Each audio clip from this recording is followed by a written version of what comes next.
The push press. Now, why the push press? This is ideal for getting something a little heavier over our head, outside of the shoulder press. A great example is opening a manual garage door. It utilizes the core to extremity characteristic of most functional movements. The push press is used as a measurement for both speed, power, and coordination. It's 30% more effective at moving weight overhead than the shoulder press. This is a momentum-dominant movement. It's designed to be done fast, yet controlled. Key points of movement. We want to stay super rigid and super quiet from the shoulders to the ankles.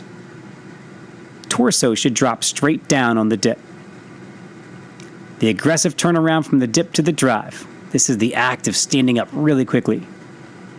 And you must need a vertical bar path. The setup. This is the same setup for all of our shoulder to overhead movements.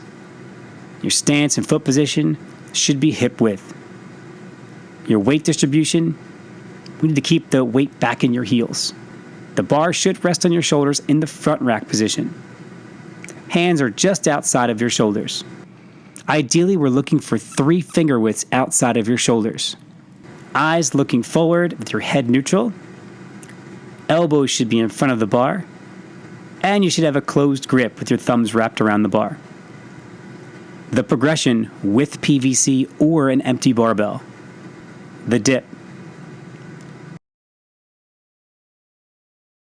The dip drive slow.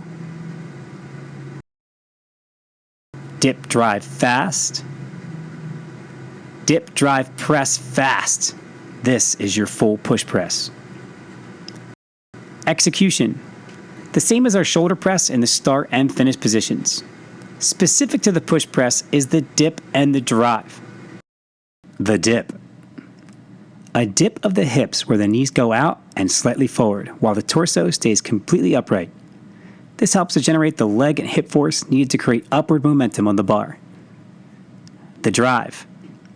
Extending the knees and hips rapidly and fully.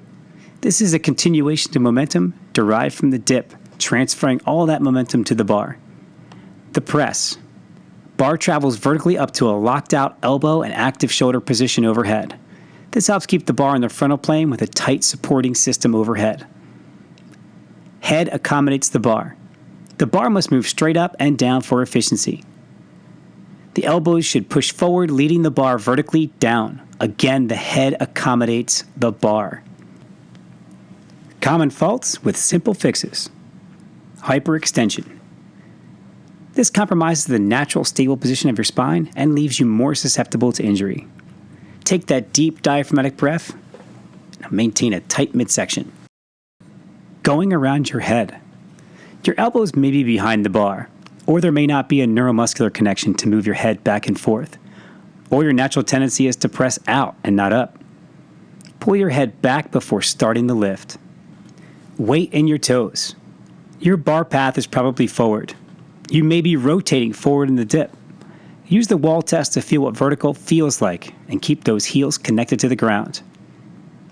Bent arms or inactive shoulders overhead. This could be a possible elbow or shoulder injury. It may just be a lack of awareness. Be sure to press up. Pressing before hip extension. You may have a lack of coordination. Go back and revisit that progression. Rotating forward. This could be a lack of awareness, poor posture, maybe even thoracic back tightness, or you may be dipping too low or not comfortable staying vertical. Using the wall test, practice dipping vertically with your head, back, butt, and heels all up against the wall. Pausing in the dip. You may be thinking too much. You need to really focus on quicker turnover. Go back and revisit the dip drive progression. Muting the hip. Your pelvis chases the upper leg. This could be a lack of awareness or a neuromuscular disconnect with your hips. Focus on dipping your hips straight down over top of the ankles. Thanks for watching.